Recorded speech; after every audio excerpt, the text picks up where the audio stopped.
Good morning बच्चों, मैं Sonia GGIC Khalilabad संत कबीर नगर उत्तर प्रदेश। बच्चों, हम अपने अध्याय 2 संतुलित आहार में चल रहे हैं, जिसमें मैंने अपने पिछले वीडियो में आपको बताया कि कुपोषण क्या है और यह कितने प्रकार का होता है। आज हम बात करेंगे कि प्रोटीन की कमी से होने वाले रोग। तो बच्चों में प्रोटीन की कमी से मूलतः 2 रोग हो जाते हैं, जिसे हम मैरास्मस और क्वार्शिकार कहते हैं। जिसमें क्वार्शिकार रोग के बारे में मैं ऑलरेडी आपको बता चुकी हूँ। आज उसी का दूसरा रोग मैरास्मस है, इसके बारे में हम लोग यहाँ पे चर्चा करेंगे और मैं आपको इससे संबंधित कुछ चीजों को बताऊंगी। जैसा कि आप जानते हैं कि मैरास्मस रोग एक गंभीर कुपोषण संबंधी विकार है और जिसमें बच्चे के शरीर में ऊतक, वसा तथा मांसपेशियों में बहुत नुकसान पहुंचता है। और इस प्रकार का कुपोषण शरीर में पर्याप्त मात्रा में पोषक तत्व और कैलोरी की कमी होने के कारण हो जाता है। और इसमें जो है यह अनेक प्रकार के साधारण तथा गंभीर रोगों का भी कारण बनती है। तो मैरास्मस यह एक गंभीर बीमारी है जो भोजन में पौष्टिक प्रोटीन तथा कैलोरी दोनों की कमी के कारण होता है, ऐसा मैंने आपको बताया। इसमें बच्चों आप कैसे जानोगे कि कोई बच्चा अगर जो है इस रोग से मैरास्मस रोग से पीड़ित है, तो कैसे आप जानोगे?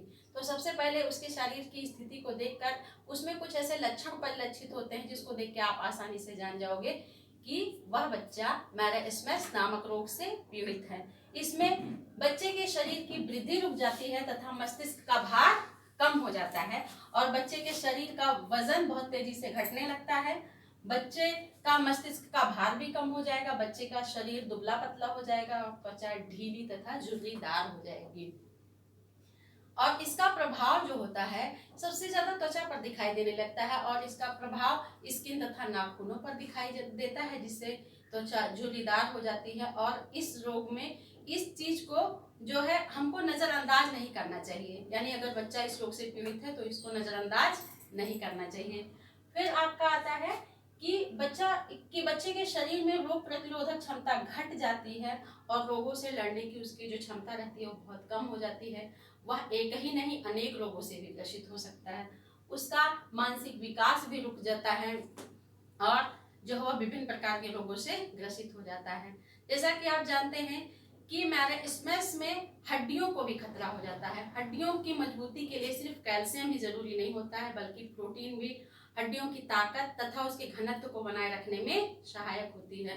अगर बच्चे को पर्याप्त मात्रा में प्रोटीन नहीं दिया जाएगा तो उसकी हड्डियां कमजोर हो जाएंगी और फ्रैक्चर होने की स्थिति बन जाएगी। अगला आपका है संक्रमण की संभावना। प्रोटीन की कमी से इम्यूनिटी सिस्टम कमजोर हो जाता है और संक्रमण की संभावना अधिक रहती है। इन सब चीजों के लिए अगर बच्चा इस तरह के जो है रोग से ग्रसित हो गया है, उसके शरीर में ऐसे लक्षण परिलक्षित हो गए हैं, तो इसके उपचार के लिए हम जो है कुछ उपाय भी कर सकते हैं। जैसा कि राष्ट्रीय पोषण संस्थान हैदराबाद ने एक मिक्स पौष्टिक भोजन विकसित किया है और इसे जो है खाने से, इसको बच्चे को खिलाने से उसके शरीर में कई तरह के परिवर्तन आते हैं, ऐसा रिसर्च में आया है। लेकिन इसको आप घर पे भी बना सकते हो। इसके लिए आपको भुना हुआ गेहूं 40 ग्राम, अनाज 16 ग्राम, भुना मूंगफली 10 ग्राम और जैगरी 20 ग्राम मिला करके इसको आप पीस लीजिए। पीसने के बाद जो है इसको दूध या पानी के साथ बच्चे को दे सकते हैं, यानी ऐसे बच्चों को जो मैरास्मस और क्वार्शिकर रोग से ग्रसित हो। तो इससे उनको 330 ग्राम कैलोरी तथा 12 ग्राम प्रोटीन मिलता है।